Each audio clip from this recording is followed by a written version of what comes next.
Hello guys, in this video I'm going to show you how to make a schedule planner on the VistaCreate application. But first of all, I just want to mention, please don't forget to subscribe to our channel because at 100,000 subscribers we are going to show you our YouTube revenue statistics and growth strategy how to make money online. So let's jump into it. First of all, open the application on your device.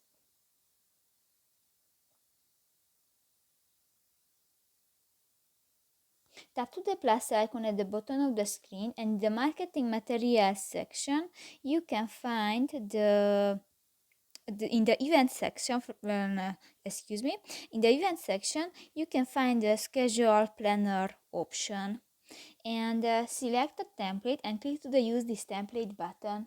If you want to add picture to your project, click to the photo section the lower left corner of the screen, and here you can search or upload picture. If you want to change the text, click to the text box. You can delete or change this text. In the font section you can select another font type, and in the style section, for example, you can adjust the size of your text. If you want to add different graphic elements to your project, click to the object section, and here you can search elements, and for example click to the ice cream, and you can move and you can edit the size of the graphic elements.